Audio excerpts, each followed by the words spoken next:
After some stress getting off of the BART based on some fare issues, jumped on the air train, and now we're headed to Terminal 1. I think Sunday night red-eye flights are a lot more common than I thought they were. A lot of people are currently headed to the airport.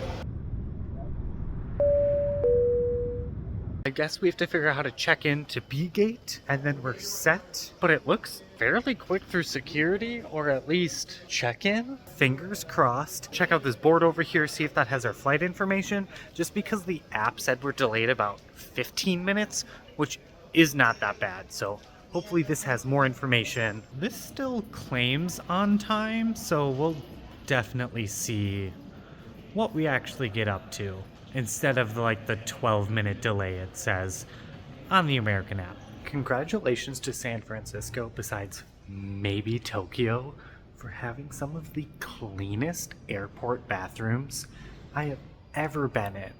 The 2 times, just now, and landing in San Francisco and stopping at a bathroom at one of the random gates. The cleanest bathroom I've been to. Really well lit, everything's well stocked, everything worked from paper towels to sinks to automatic soap, toilet, everything. Really well done. Like, to the point that I am shocked that I am in a US airport. That's how much. I don't think I ever expected to be raving about an American airport bathroom. My only critique is stalls aren't floor to ceiling. Other than that, impeccable. 10 out of 10 bathroom. So after a quick bathroom break, we are off to American to get checked in. This is not a good sign because we've touched multiple kiosks now and all of them are like closed. But we did get our boarding passes, and make sure you watch next video for the full airline review.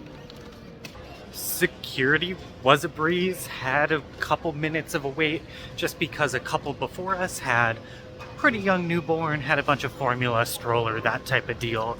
Okay, I'm just a little tired, so this is definitely frying the small fish, if you will. If the people moving escalatory, treadmill-y things are broken, leave them open so there's a lot less congestion. Because this one's just fully closed off and it's like everyone has to squeeze in. Tripping and dying. Brian's trying to sabotage. Leave them open. It allows people to spread out and walk. Like, I'm tired, I'm slow, I don't want to trap people behind me, but I'll live. This one's now open, so I can't really complain. Ooh, it's a lot faster than I thought, so it definitely caught me off guard. I fully left Brian in the dust because I'm actually walking. Now if I just walk backwards, I'm really not moving anywhere. Walking backwards on the moving treadmill thingy, what are these things called? Moving walkways, people movers, gave me the biggest bit of motion sickness just there. Like, that really messed with my brain for a minute. Please get me off this thing, I'm no longer having fun. So we are actually in the same terminal we landed in and got off at, and it had that same little robot coffee machine thing, so that might be a go-to move later if this flight gets even more delayed. I think we're like 20 minutes delayed, which is not that bad by any means, but also I know better and I know I shouldn't have caffeine this close to bedtime, but also any of the little restaurants or bars seem to be closing. So that's a little disheartening, especially it feels like we just got here. We did stop and chit chat because one of our other friends was delayed by about 2 hours. She seems to always have terrible issues with airports and delays, so she seemed pretty stressed out, so we stopped by her, considering she gave us a ride into San Francisco, so it was the least we could do is give her a little bit of company and help her stay awake. But we've made it to the gate officially. Looks pretty busy at the end of this terminal here.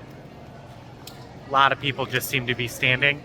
But these lights are pretty, but my glasses are so dirty that like my astigmatism is really giving the big star effect to them, even more than they already are, because they are literal stars. So normally I am not an airport drinker. It's just I'm too focused on the flight. But with this late of a red-eye into Chicago and being slightly delayed, so really needing to sleep on the flight, a beer is definitely in order. I have definitely entered chaos mode, that I'm at the point of the night where everything's a little delusional and everything is a little hard to look at. But maybe beer will fix my problems. For an airport beer, not that bad. I will definitely be passing out as soon as I review the seat on this flight. So as much as I was raving about SFO's bathrooms, the completely empty bottle of ZzzQuil in that stall was very concerning. Have a sleepy flight? In this part of the terminal, I don't know if it's all of SFO, there is a robot making coffee, but it like waves at people and like nods yes and stuff like that. Why are we giving robots emotions, thoughts, and feelings? AI's too far, this is too much. I find it more or less creepy versus trying to do good. You had big emotions there. You shook your head no, I found it creepy. What's your thought? A robot's moving an empty cup over to a machine that's making coffee. No, it's creepy. Why? I do not trust the coffee It raises robot. its finger and goes, hello, hello, hi. First it's coffee, next the world. We ain't playing these games. So we should listen to John Connor then, shouldn't we? The Terminator is coming, right? And it's that robot. I am like fully like horror movie, and Brian's like, it's so cute.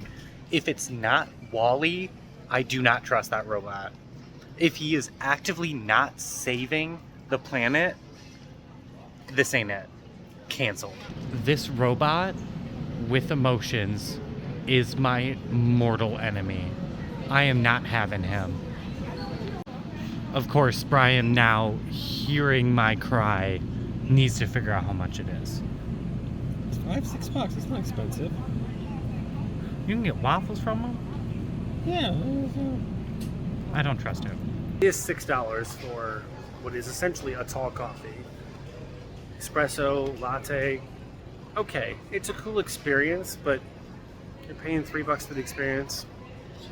And that coffee is still pretty cheap when it comes to actual product, but someone's gotta make the robot. Like, that ain't cheap.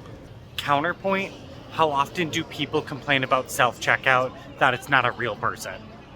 Not saying you, I'm saying in general.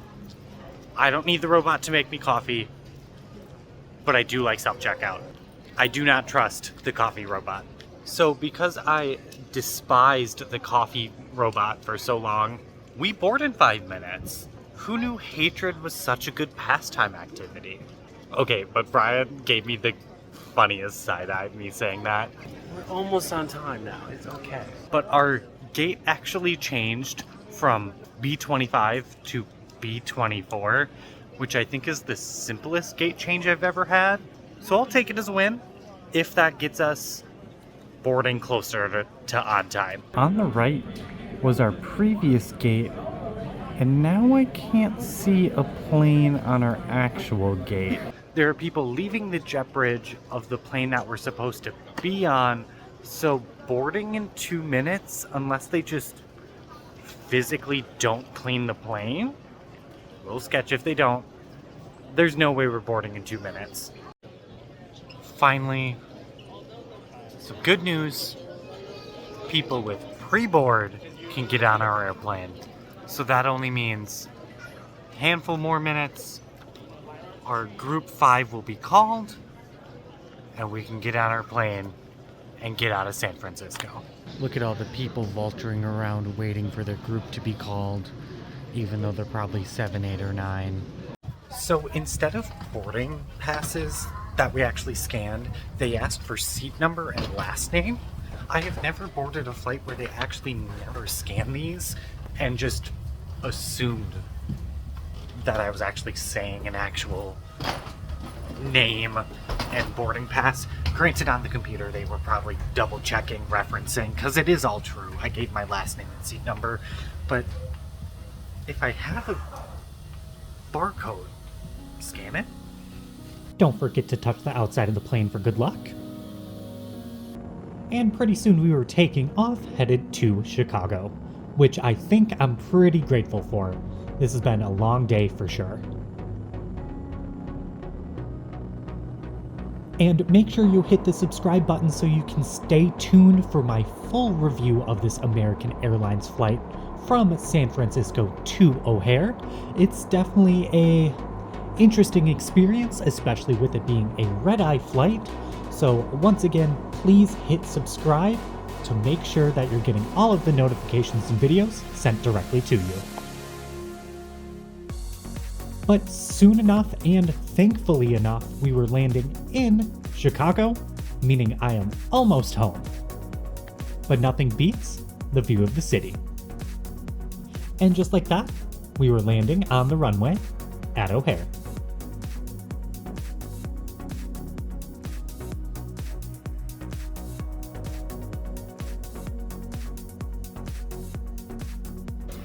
Well, after a long, sleepless flight filled with cats and possible medical emergencies, we are thankfully off and in O'Hare. No baggage to claim, so we're just trying to find a door so we can jump on the blue line and finally really feel like we're going home. Yay, more moving sidewalks. That's a better name for them than what I was trying to call them earlier. Moving sidewalks, people movers, the treadmill-y things. Well, it's all the same thing. Arguably, the CTA train car seats is more comfortable than my American Airlines to sleep in, so there's a chance I fall asleep on this train. Hopefully not, considering it's only like 3 or 4 stops we have to go before our hour-long bus ride. Well, I made it home. Basically was falling asleep on the bus the entire time. Nevertheless, I survived. This has been another Brett and Coach video. Please like, comment, and subscribe. Definitely lets me know that I'm doing something correct. Otherwise, I'm gonna end it here just because I'm tired. And I will see you on our next adventure in Coach.